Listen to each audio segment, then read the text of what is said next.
Simon Burelier, donc je suis un des cofondateurs de Charles. Charles, c'est une plateforme de santé dédiée aux hommes, et notamment à tous leurs problèmes intimes. Donc, à date, on traite tout ce qui est problème d'érection et problème d'éjaculation précoce. Puis après, on pourra en discuter, mais on va traiter d'autres choses. Mais voilà, le but, c'était de créer une plateforme de santé qui était dédiée aux hommes avec des médecins sexologues et des pharmaciens connectés. En fait, ça venait du fait que la téléconsultation commençait à être légale en France depuis fin septembre dernier. Donc ils avaient beaucoup libéralisé les façons de le faire, ils parlaient de remboursement, etc. Donc l'État a passé une loi qui permettait tout ça. On s'est rendu compte qu'il y avait des modèles qui se montaient aux États-Unis sur la santé masculine. Et on a commencé à se documenter. On a vu que le problème était le même en France, c'est-à-dire qu'il y a 4 millions d'hommes qui ont des problèmes chroniques d'érection. Il y avait un peu d'un quart de ces hommes-là qui sont suivis et traités médicalement.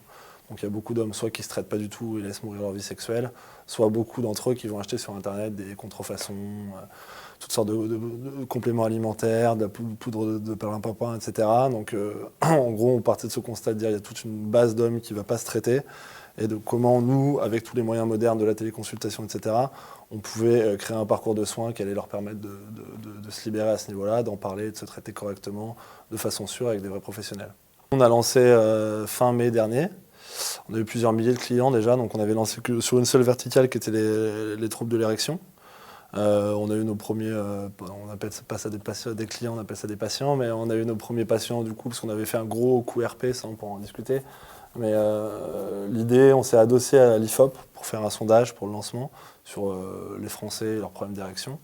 Donc comme ça reste un sujet assez vendeur, entre guillemets, assez insolite, on a eu beaucoup de reprises presse et c'est ça qui a commencé à lancer le momentum. Et si je dois donner un conseil, je conseille vraiment de faire ces sondages-là. Ça va vous coûter à peu près entre 5 et 10 000 euros. Mais ça permet, de crédibiliser la démarche parce qu'on s'adosse à une agence qui est l'IFOP. Tout le monde pense d'ailleurs que c'est national. Comme en général, on entend parler pendant les élections, pendant les shows sur France 2 ou TF1, le jour des résultats d'élections, ça crédibilise parce que tout le monde pense que c'est sérieux, etc. Et ça l'est. Donc ça permet, nous, d'adosser notre marque qui était naissante à une institution comme ça. Et en plus de ça, en termes de SEO, c'est génial parce qu'il y a beaucoup de médias qui vont reprendre le sondage. Comme c'est nous qui l'hébergeons sur notre site, on a eu beaucoup de liens retour, de backlinks, qui ont fait qu'en SEO, aujourd'hui, on est monté très vite à des niveaux importants. Alors le problème, c'est que c'est pas tout à fait une start-up classique, comme c'est dans le domaine de la santé, qu'il faut des médecins, des pharmaciens, tout l'hébergement est fait par des hébergeurs de données de santé, il y a beaucoup de normes, on est sur des professions réglementées, on peut pas vraiment tester le marché en mode cul du camion, on va vous vendre un produit et on verra. Donc nous, on a quand même lancé avec la conviction qu'il y avait toute une patientèle qui était pas adressée à ce moment-là, donc on n'avait pas trop de doutes sur l'existence du marché. Mais du coup, on ne pouvait pas faire un soft launch avec une plateforme un peu de brick et de broc, etc. Donc on a vraiment bossé en dev pendant 5 mois pour sortir un produit qui était bêta, si tu veux. Il y avait beaucoup d'améliorations à faire, mais le produit était fini en termes juridiques et même la plateforme était quand même assez complète déjà, quoi. Les médecins, honnêtement, on a passé beaucoup de calls, on a fait tous les congrès des urologues, les assises de la sexologie, qui sont un congrès où il y a tous les médecins sexologues de France et des urologues. Donc là, on a commencé à avoir des contacts. Et puis au final, on a trouvé un key opinion leader, comme on appelle dans le milieu de la pharma et de la médecine, qui va être un médecin un peu cœur, qui nous a aidé à construire toute l'offre scientifique, je dirais, donc tout le parcours patient, comment on packageait tout ça, comment on adaptait le parcours de soins.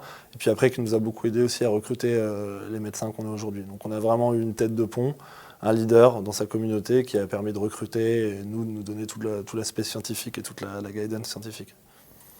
Voilà. Et sur les pharmaciens, on a commencé par The Family à rencontrer des pharmaciens qui étaient chez The Family, qui avaient des projets un peu innovants dans la pharma.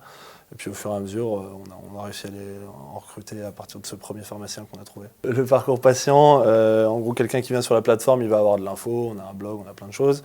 Une fois qu'il est décidé à consulter, il va remplir d'abord des questions, un questionnaire qui va lui permettre de rentrer dans la logique de téléconsultation et qui va aussi donner des éléments après au médecin. Une fois qu'il a rempli ce petit questionnaire, il va pouvoir choisir son mode de consultation, on en a 3. Donc ça, c'était un peu l'idée de la boîte, c'était aussi d'adapter le parcours de soins, c'est-à-dire qu'il y a beaucoup de gens qui ont peur du face-à-face. Donc plutôt que de faire comme les Doctolib, Care, etc., que de la vidéo, on a proposé 3 modes qui étaient donc visioconférence, comme le font ces acteurs-là, téléphone ou message écrit. Donc ça, c'est un peu comme des mails, mais sécurisés sur la plateforme, qui s'échangent avec les médecins. Donc il choisit son mode de consultation parmi ces 3-là, il choisit son médecin après, son créneau, Et après, ils procèdent au paiement. Une fois que le paiement est fait, la consultation est validée, etc.